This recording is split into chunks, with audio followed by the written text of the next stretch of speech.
welcome to episode number 22! Special Olympic episode. I don't know why. It's really nice to have you all here. As Kaiser mentioned, it's the best evening ever. That's what we're going for here. So please hashtag us on the Snapchat, on the Twitter, on the Facebook, on the Instagrams at Best Evening Ever. And if you do, you know, I'll owe you one. I'll owe you a hashtag. So real quick, before we get into the show, I'd like to get you caught up on the news in the past month. Is that okay? Yes. Have full permission? You are on tape. BlackBerry announced that they are going to stop manufacturing their classic smartphone model with raised keyboard. It's a damn shame. When reached for comment, BlackBerry's CEO defended the decision, saying the 2000s had called and it wants its smartphone back. I don't know who that young lady is, but we appreciate using your image. In Canada, a few of their finest police officers gathered to meditate at a Buddhist temple as part of a lecture on mindfulness. It's pretty interesting. Canada, a very progressive country from what I've read. When asked if they would ever leave the force and for the life of a Buddhist monk, one of the officers kindly replied, "Namaste." So you got to think about that one. You have to think about it. It's a different language than English. As a means to compensate for rising wages, Starbucks has recently raised the cost of coffee, espresso, and other signature drinks at locations throughout the country. In addition to the price increase, however, they've rolled out a brand new motto for the company as well. Starbucks, America runs on Dunkin'.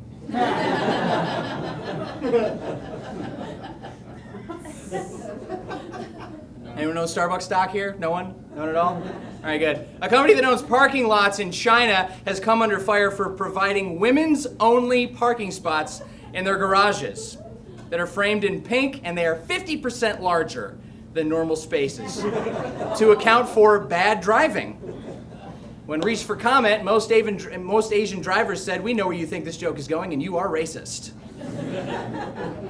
Upon hearing the news, state legislators in North Carolina asked sincerely, "Yeah, that's cool and all, but do you check them before or after they park?" It's a gender joke. Anyone a particular gender here? That's all right. Florida police arrested a man after mistaking the frosting on his donut for meth.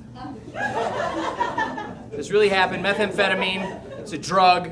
But again, to their credit, this happened in Florida, so it could have been both. I mean, for all we know, frosting with meth in it. You have a lot of Floridians here tonight, clearly. Last month, a woman in Florida, it's got two Floridas this month, a woman in Florida crashed her car into a stranger's home because she was praying with her eyes closed while driving. Yes, this might sound bad, might sound like a turn for the worse, but it actually turns out that homeowner was praying for a brand new bay window in that exact spot. So, miracles do happen, guys. It's true. It really does. The Last American Oreo, my next novel, The Last American Oreo, was made in Chicago's West Side recently before production was moved to Mexico for long-term cost saving. Well, at least we got the youth stoner vote on lock this election. If Trump is elected, there will be a giant wall between you and your Oreos, guys. Get to the polls, Franco. Get to the polls. Don't cry about it, vote about it. While on vacation in Venice this past month, Supreme Court Justice Ruth Bader Ginsburg presided over a mock trial and ruled in favor of Shylock, the villain in Shakespeare's The Merchant of Venice. She restored his 3,000 ducats and nullified the ruling on his conversion to Christianity. This is all way over my head, so don't feel bad. Next on the docket for Ginsburg is an apparent double suicide in Verona, a matter of estate dispersal in Lear versus Lear versus Lear, and a whole bunch of antiquated cross-dressing laws. The law is the law. Harvard engineers, they have engineers at Harvard? Harvard engineers have created the first biohybrid animal.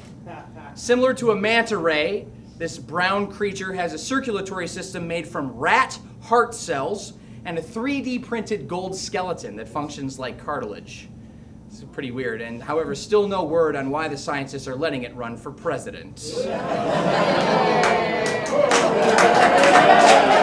We got a great show for you tonight, guys. Episode number 22. We have Bill Bullock from It's Happening at Constellation. He's going to do some comedy for us.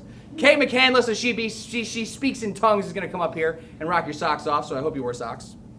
And a conversation with Emmett Renson. Finally, Emmett Renson's welcome back to the Good Evening stage. And, of course, an interview with the author of Chicago Is Not Broke, Tom Tresser. It's all a very good show. I'm looking forward to doing it. But first, we're going to play a little game here at Good Evening. We have Pat and Penny game called That Being Said.